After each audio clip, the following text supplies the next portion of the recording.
देखिए, पहलगाम के अंदर जो घटना हुई बहुत ही निंदनीय है। इसको शब्दों में बयान नहीं किया जा सकता है।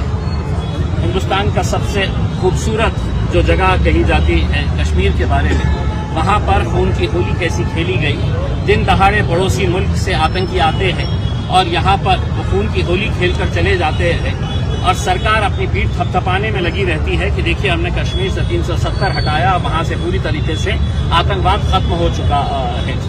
हम हुकूमत को ये कहना चाहते हैं, जब इसी तरह उरी के अंदर घटना हुई थी, अगर सरकार उसको संजीदगी से लेती और मुंह तोड़ जवाब देती तो शायद इसके बाद कोई घटना नहीं होती। लेकिन उसके उरी के बाद भी सिर्फ मीटिंगें हुई, चर्चा हुई, भाषण हुए, खत्म। उसके बाद पुलवामा हुआ और पुलवामा की घटना के बाद भी सिर्फ भाषण हुए, मीटिंग्स हुई और सिर्फ आश्वासन दिया गया कि हम ईंट का जवाब पत्थर से देंगे, मुंह तोड़ जवाब देंगे। अगर उस वक्त कार्रवाई करते तो शायद पहलगाम नहीं होता।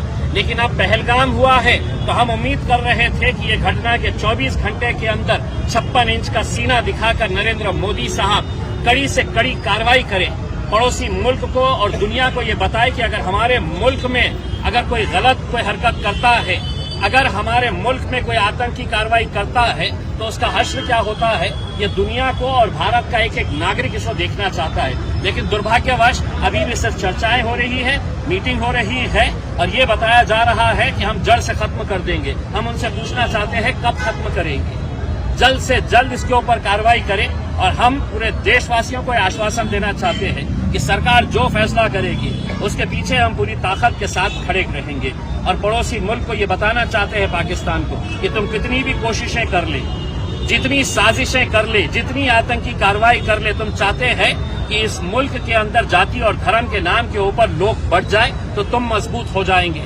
तुम्हारी ये कार्रवाई से भारत और मजबूत हुआ है, हम और ताकतवर हुए हैं और यकीनन आने वाले दिनों के अंदर कड़ा जवाब आपको दिया जाएगा।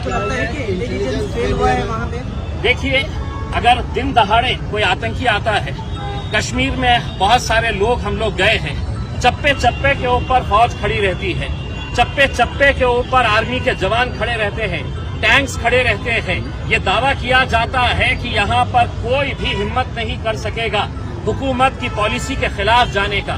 कोई भी आतंकी कार्रवाई के बारे में तो हमने नरेंद्र मोदी साहब और अमित शाह साहब के भाषण सुने थे अपनी पीठ थपथपाते हुए कि अब 370 हट गया है, अब देखिएगा कि कश्मीर में किस तरीके का अमन रहेगा करके। लेकिन शायद उस पीठ थपथपाने के चक्कर में, अपनी वाहवाही करने के चक्कर में वो ये देखना भूल गए कि पड़ोसी मुल्क आतंकी कार्रवाई कर रहा है और बेकसूर कितने सारे ऐसे लोगों की जान चली गई जो कश्मीर को देखने के लिए गए थे। हम उनके परिवारों के साथ अपनी हमदर्दी, अपना सांत्वना हम जताते हैं और उम्मीद करते हैं कि उनको इंसाफ जल्द से जल्द ये हुकूमत दिलवाएगी। इस दहशतगर्दाना हमले के लिए आतिशी के जिम्मेदार कौन है? भारत के साथ ने क्या इस्तीफा देना चाहिए? देखिए, इतनी बड़ी कार्रवाई होने के बाद हम तो ये उम्मीद कर रहे थे कि अमित शाह साहब ने फौरन अपना इस्तीफा देना कि मेरी गलती की वजह से ये बेकसूर लोगों की जान गई है करके। क्योंकि देश की सुरक्षा, एक एक देशवासी की सुरक्षा की जिम्मेदारी देश के गृह मंत्री की होती है और वहां पर जिस जगह के ऊपर ये घटना हुई है वहां पर यकीनन इंटेलिजेंस का लैप्स है। इसके ऊपर इंक्वायरी बैठनी चाहिए। वहां पर फौज क्यों नहीं थी? बहुत सारे जो लोग बच के निकले हैं उनका कहना है कि वहां पर कोई सुविधा नहीं थी, कोई आर्मी का जवान वहां पर नजर नहीं आ रहा था। तो जो भी तथ्य है, जो भी सच है, वो लोगों के सामने लाना चाहिए। और अमित शाह साहब से हम गुजारिश करते हैं कि आप अगर ये देश को नहीं संभाल सकते हैं तो अपना इस्तीफा दीजिएगा। अगर आपकी पार्टी के अंदर कोई काबिल और शख्स है तो आप उसके हवाले ये गृह मंत्रालय कर लीजिएगा, वरना हम ऐसे बेकसूर लोगों की जानें जाते हुए अपनी आंखों से हम नहीं देख सकते। हिंदू मुस्लिम किए गए हैं। देखिए, ये जो नी जर्क रिएक्शन आप जो एग्रीमेंट्स वो कर रहे हैं, हम आपसे ये उम्मीद कर रहे हैं कि आपने हमारे देशवासियों का कत्ल किया है, आप क्या कार्रवाई करने वाले हैं? जो पेपरों के ऊपर एग्रीमेंट्स थे वो पेपरों के ऊपर एग्रीमेंट्स कैंसिल करना ये कोई बहुत बड़ी कार्रवाई नहीं ही है। वैसे भी हमारे क्या रिश्ते थे उनके साथ सबको पता है, उसमें कोई ऐसा रिश्ता नहीं था मोहब्बत का और प्यार का उसमें। तो अगर आप सिर्फ देशवासियों को ये गुमराह कर रहे हैं कि हमने ये एग्रीमेंट कैंसिल कर दिए हैं, वो एग्रीमेंट कैंसिल कर दिए हैं, तो अभी भी आप देश को गुमराह कर रहे हैं। आप ये बताइए कि हमारी फौज जो इतनी ताकतवर है, जिसका हमें अभिमान है, गर्व है, वो उसको क्या आदेश दिया जाता है कि आगे की कार्रवाई क्या करनी है। आज ऑल पार्टी मीटिंग रखी गई थी, उसे किस तरह से देखते हैं आप? देखिए, आज ऑल पार्टी मीटिंग के अंदर क्या हुआ है, जो उरी के बाद हुआ है, जो पुलवामा के बाद हुआ है, जो पहलगाम के बाद हुआ है, चर्चा हो रही।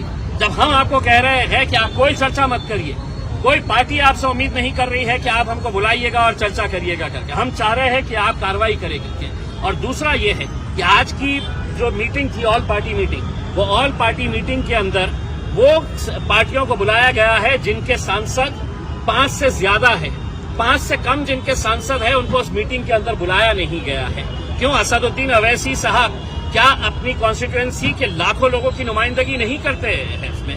क्या इंडियन यूनियन मुस्लिम लीग के जो सांसद हैं वो अपनी कॉन्स्टिट्यूएंसी के लाखों लोगों की नुमाइंदगी नहीं करते हैं? क्या उन्हें ये इख्तियार नहीं है कि इस घटना की निंदा करने के लिए उस मीटिंग के अंदर उन्हें भी बुलाया जाना चाहिए था?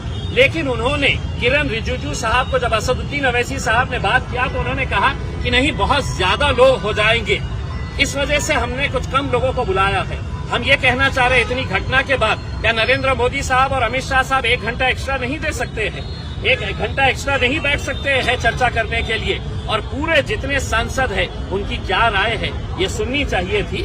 हम छोटी पार्टियों को नहीं बुलाया गया है, उसकी हम निंदा करते हैं। इस हमले के बाद कई सारे लोग हिंदू मुस्लिम कर रहे हैं, उसको क्या करेंगे? देखिए, ये 1%, 2% और पूरा का पूरा गोदी मीडिया जो है वो यही खेल खेल रहा है। क्योंकि जब सरकार अपना एजेंडा चलाती है तो उस एजेंडे का हिस्सा गोदी मीडिया भी हो चुकी है, और इस तरीके से उनकी न्यूज को दिखाया जा रहा है जैसा मानो पूरे एंकर्स वहां पर मौजूद थे। और जिस मीटिंग के अंदर ये हुआ था, ये आतंकी हमला होना चाहिए, उस मीटिंग के अंदर एंकर्स भी बैठे हुए थे। जिस तरीके से वो इसको पूरी तरीके से पेश कर रहे हैं, कि कितना भी ये नफरत फैलाने की कोशिश करे मीडिया वाले, एक बात समझ लें कि कश्मीर से जो आवाज आई है, हिंदू मुस्लिम भाई भाई है, वो आवाज जो है और ज्यादा तेज बुलंद हो। कश्मीर से आवाज आई, हिंदू मुस्लिम